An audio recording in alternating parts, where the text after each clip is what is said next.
What if the mind that created literary masterpieces became the very thing that destroyed its creator? She gave the world unforgettable stories, but couldn't survive her own. In 1941, a woman walked into a river with stones in her pockets. This is why. This is the story of Virginia Woolf, a woman of extraordinary brilliance, a pioneer of modern literature, and a soul who felt the world more deeply than most. She was born in 1882 in London, into a home filled with books, ideas, and intellectual conversations. From a young age, she was different, quiet, observant, thoughtful. But beneath that world of knowledge, there were shadows. Virginia experienced deep emotional loss early in life. The death of her mother left a wound that never fully healed. And slowly, her inner world began to change. There were moments of sadness, moments of confusion, moments when her mind felt too heavy to carry. But in that chaos, she found something powerful. She found writing. Writing became her escape, her voice, her way of making sense of everything she felt. As she grew older, she became part of a group of thinkers and artists who challenged the way people saw the world. And soon, her writing began to stand out. Not because it was loud, but because it was real. She didn't just tell stories. She explored thoughts, feelings, the quiet moments people don't talk about. In her novel, Mrs. Dalloway, she showed how an entire life could exist within a single day. And in To the Lighthouse, she captured time, memory, and human connection in a deeply emotional way. Her words touched millions. She became one of the most important writers of her time. But success does not always silence pain.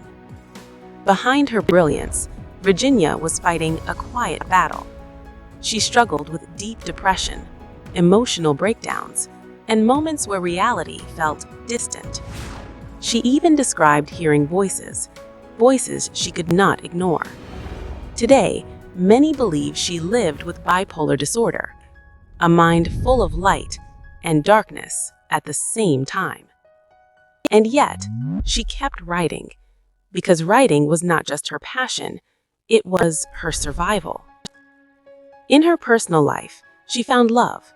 She married Leonard Woolf, a man who stood beside her through everything.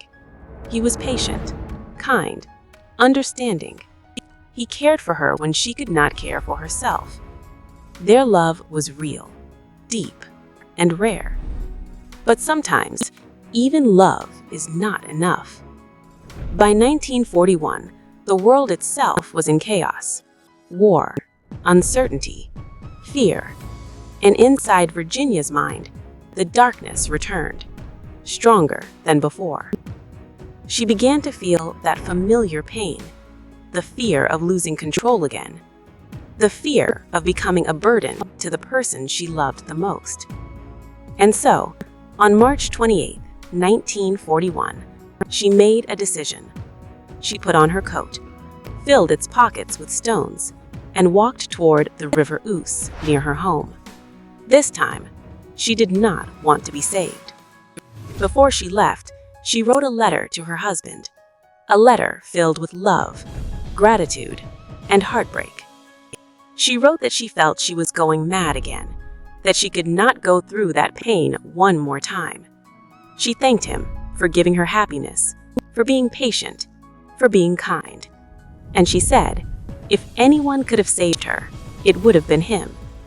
But she could not fight any longer. Her final act was not anger, it was exhaustion, a quiet surrender to a battle she had fought for years. But her story does not end there, because her words still live on. Her ideas still inspire. Her voice still echoes through time. She once said, "Books are the mirrors of the soul," and through her books, we still see a part of hers. If this story teaches us anything, it is this: Be kind. Be patient. Because you never truly know what someone is going through inside. And sometimes, the strongest people are the ones fighting the quietest battles. If this story touched your heart, take a moment and support this message. Like this video, share it with someone who needs to hear it, and tell us in the comments what part of this story stayed with you. And don't forget to subscribe for more powerful stories that matter. We'll see you in the next video.